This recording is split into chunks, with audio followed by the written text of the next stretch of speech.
আজকের এই ভিডিওতে আমরা দেখাবো ফেসবুক পেজ কিভাবে 2026 সালে নতুন নিয়মে ক্রিয়েট করতে হয়। আজকের এই ভিডিওতে সম্পূর্ণ টিউটোরিয়াল আপনাদের সামনে থাকবে, কিন্তু 2025 সালে যে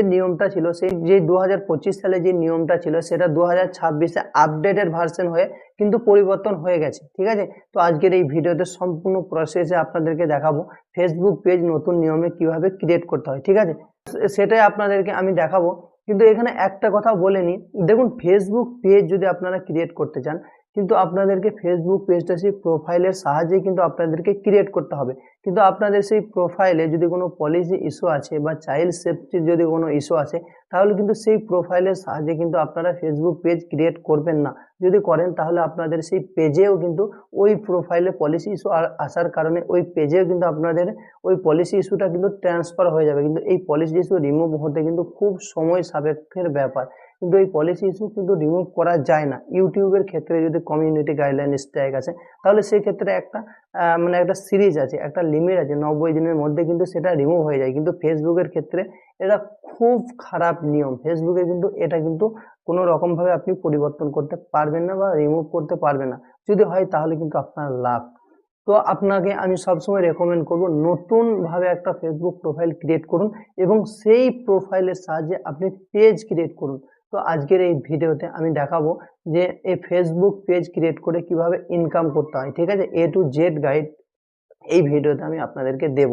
তাহলে চলুন ভিডিওটা সরাসরি আমরা স্টার্ট করছি। ওকে, তাহলে আমরা সরাসরি কি করব, নতুন নিয়মে যদি ফেসবুক পেজ ক্রিয়েট করতে যাই, তাহলে আমরা সরাসরি আমাদের যে ফেসবুক প্রোফাইল আছে সেই প্রোফাইলে আমরা এখানে প্রবেশ করব। তো আমরা এই ফেসবুকে ক্লিক করলাম। ক্লিক করার পর এই থ্রি ডট অপশনে আমরা ক্লিক করব। আগে এই থ্রি ডট অপশনটা আমাদের রাইটে ছিল, এখন লেফটে চলে এসেছে আপডেট হওয়ার পর। তো আমরা এখানে ক্লিক করব। ক্লিক করার পর আমরা কি করব, এই সি মোর নামের অপশনে ক্লিক করব। ওকে, এখানে ক্লিক করলাম। ক্লিক করার পর আমাদেরকে এখানে অপশনটা খুঁজতে হবে, পেজ নামে যে অপশনটি আছে সেটা আমরা এখানে সিলেক্ট করব। তো এই গেমেসের নিচে পেজ নামে যে অপশনটি আছে এখানে আমরা সিলেক্ট করলাম। এখানে সিলেক্ট করার পর আমাদেরকে কিন্তু এখানে নতুন অনেকগুলো পেজ আমাদের এখানে মানে সিলেক্ট হয়ে আছে, যেহেতু আমরা অনেক পেজ এখানে ক্রিয়েট করেছি। তো আমরা নতুন নিয়মে একটা পেজ কিন্তু ক্রিয়েট করতে চাই। ঠিক আছে, তো তার জন্য আমরা কি করব, এই ক্রিয়েট এর উপরে ক্লিক করব। এখানে ক্লিক করলাম। তারপর এখানে কিন্তু আমরা এখানে পেজের নাম এখানে দেব। ঠিক আছে, তো আমরা এখানে ডেমো নিউ বলে একটা পেজের নাম আমরা এখানে দিয়ে দিলাম। দেওয়ার পর আমরা কি করব, এই নেক্সট বাটনে আমরা এখানে ক্লিক করব। ওকে, এখানে ক্লিক করলাম। ক্লিক করার পর আমাদের যে পেজের ক্যাটাগরি, সেই ক্যাটাগরির উপর ভিত্তি করে আমরা এখানে কিন্তু একটা ক্যাটাগরি এখানে দেব। যেহেতু আমাদের পেজের ক্যাটাগরি যে ভিডিও ক্রিয়েটের উপরে, আমরা যেহেতু ইউটিউবের টিপস রিলেটেড ভিডিও আমরা এখানে আপলোড করি, সেহেতু আমরা কিন্তু এখানে ভিডিও ক্রিয়েটর নামে সার্চ করব যে আমাদের ক্যাটাগরিটা আসছে কিনা। যদি না আসে তাহলে কিন্তু আমরা এখানে এটা দেব ভিডিও। ওকে, তো এই গেমিং ভিডিও ক্রিয়েটর এখানে এটা আমরা এখানে দেব। আর পরবর্তীকালে আমরা এই ক্যাটাগরিটা চেঞ্জ করতে পারি, যেহেতু আমাদের ভিডিও ক্রিয়েটরের কোনো অপশন এখানে আসছে না, তো আমরা এখানে দেব এটা। তারপর আর কোনো ক্যাটাগরি দেওয়ার কোনো রকম প্রয়োজন নেই। তারপর আমরা এখানে কি করব, এই ক্রিয়েট বাটনে আমরা এখানে ক্লিক করব। ওকে, এখানে ক্লিক করলাম।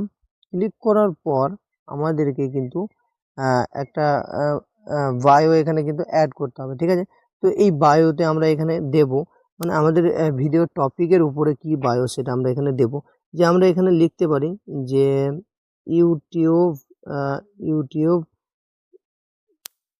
ভিডিও ইউটিউব ভিডিও ক্রিয়েটর, বা এখানে আরও আমরা অন্যান্য দিতে পারি যে ফেসবুক কন্টেন্ট ক্রিয়েটর, বা অন্যান্য আমরা নিজের মতো করে এখানে ডেসক্রিপশন আমরা এখানে দিতে পারি। ওকে, তো আমাদের ডেসক্রিপশন বক্সের কাজ কিন্তু রেডি হয়ে গেছে।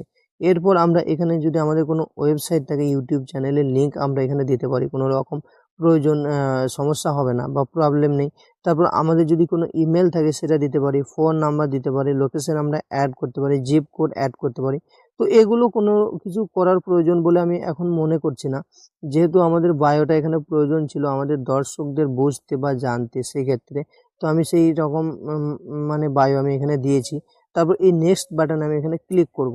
ওকে, এখানে নেক্সট বাটনে ক্লিক করলাম। তারপর আমাদের এই ডেমো নিউ পেজ কিন্তু সম্পূর্ণরূপে ক্রিয়েট হয়ে গেছে। ঠিক আছে, এরপর আমাদের যে এই ডেমো নিউ পেজে যদি কোনো প্রোফাইল ফটো আগে থেকে বানানো থাকে তাহলে এখানে ক্লিক করে সেটা আমরা দেব, বা আমাদের যদি কোনো কভার ফটো বানানো থাকে তাহলে সেটা আমরা দেব।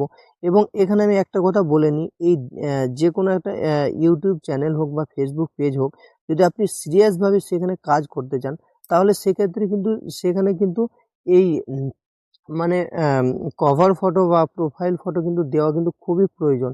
এটা যদি আপনি না দেন তাহলে কিন্তু আপনার সেক্ষেত্রে ভিডিওতে এঙ্গেজ অতটা আসবে না, অ্যালগরিদম আপনার বুঝতেই পারবে না যে আপনি কি রিলেটেড ভিডিও বানাতে চাইছেন, ঠিক আছে? তো বায়ো এবং লোগো এবং কভার ফটো এই ৩টে কিন্তু মাস্ট আপনাকে দিতে হবে। আমার যেহেতু এখন বানানো নেই, আমি এখানে এখন কাজ করতে চাই না। আপনাদেরকে দেখানোর জন্য আমি এখানে এটা বানালাম। তারপর আমরা কি করব, এই নেক্সট বাটনে ক্লিক করব। ওকে, এখানে ক্লিক করলাম। তারপর এখানে আমাদেরকে কিন্তু কিছু ফ্রেন্ডস এখানে আমাদের অ্যাড করছে, যেহেতু আমাদের পেজ নতুন, সেহেতু এইসব ফ্রেন্ডের কাছে যদি যাই এবং তাদেরকে যদি আমরা ইনভাইট করি, তারা যদি অ্যাকসেপ্ট করে তাহলে কিন্তু কিছু ফলোয়ার আমি এখানে পেতে পারি। তো আমি সবগুলোকে আমি ইনভাইট করব না, আমি যেহেতু একটা দুটোকে ইনভাইট করব এখন, না হলে আমাদের নেক্সট পেজে এটা যাবে না। আমরা তারপরে এই নেক্সটে ক্লিক করব। তবে ইনভাইটে ক্লিক করলাম। ক্লিক করার পর আমরা কি করব, এই নেক্সটে আরেকবার ক্লিক করব। এটা এরকমই থাক। তারপর সুইচিং টু ডেমো নিউ, মানে আমাদের এই পেজটা কিন্তু সুইচ হচ্ছে, নতুন পেজে সুইচ হচ্ছে। এরপর আমরা কি করব, এই বায়োটা আর একবার আমরা এডিট করতে পারি। তো আমরা এডিট করব না, আমাদের কোনো রকম প্রয়োজন নেই। তারপর ডান বাটনে ক্লিক করলাম। তারপর এই পেজে আমরা এখানে চলে আসব। আসার পর দেখুন আমাদের এই ডেমো নিউ বলে যে পেজটি আছে সেটা সম্পূর্ণরূপে ক্রিয়েট হয়ে গেছে, ঠিক আছে? এরপর আপনি চাইলে এই পেজে আপনি ভিডিও আপলোড করতে পারেন, আপনি ফটো আপলোড করতে পারেন, আপনি রিলস আপলোড করতে পারেন। কোনো রকম আপনার কোনো প্রবলেম হবে না, ঠিক আছে? তো এইভাবেই কিন্তু আপনাদেরকে নতুন নিয়মে 2026 সালে ফেসবুক পেজ ক্রিয়েট করতে হবে, ঠিক আছে? তো ভিডিওটা এখানে শেষ করছি। ধন্যবাদ।